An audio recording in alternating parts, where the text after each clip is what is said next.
Chains are used to tie things down, hold things together, and pull things along. And their many sizes reflect the varied uses. To make a chain, a turning drum uncoils this wire rod and pulls it through a steel guide ring to a steel draw box. Grease inside the box lubricates the wire. On its way out of the box, the wire goes through a die, such as the one being demonstrated here. The die has a smaller diameter than the wire, and as the turning drum pulls it through, the wire narrows, hardens, and becomes stronger. Now, electrically driven tools move in from all sides. This is a forming machine. A tool called a jaw propels the wire forward, while another jaw pushes on the wire, bending it around a steel pin. It forms a C shape. Another forming tool closes the C, completing one link in the chain, and then another jaw makes the next link.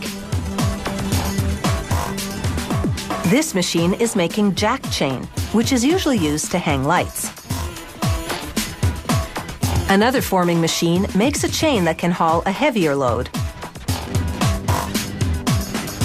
A grip pulls the wire onto rollers that straighten it out.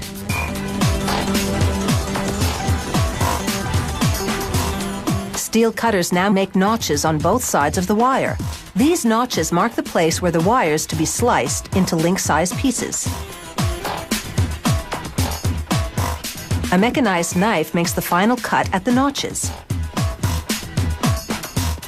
Next, roller arms loop a cut piece of wire around a steel finger.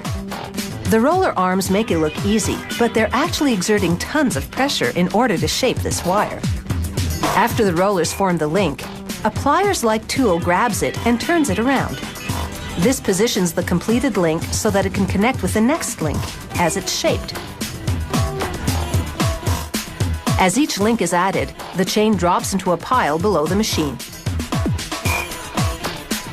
There are dozens of forming machines in most chain factories.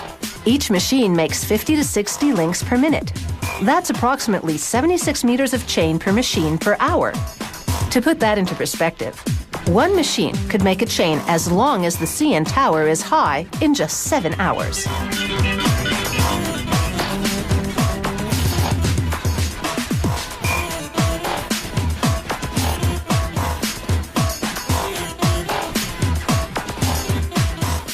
After the chain is formed, it'll need to be strengthened. So it's onto the welding machine. Hammers to the left and right push the link in. Then 2 copper blocks move in from the sides. They act as electrodes and zap both sides of the link with an electrical current. The current ripples through the gap in the link, while the hammers push it in. The link reaches a scorching 927 degrees Celsius. The wire melts, and the link fuses together.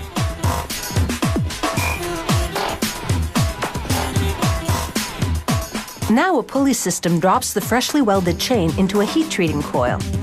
An electrical current runs through the copper coil, heating the chain inside until it's orange hot, 940 degrees Celsius. The pulleys lower the chain into a tub of water to cool. The extreme temperature change alters the molecular structure of the steel, making it much harder. But the experience leaves the chain a bit brittle.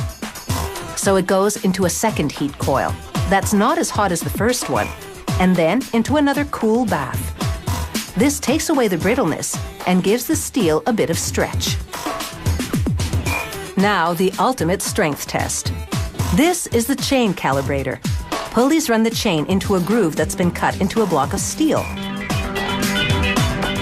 A clamp on the left holds it in place, while the hydraulically powered block of steel pulls the chain to the right. Will it break or will it hold? And can it handle the load?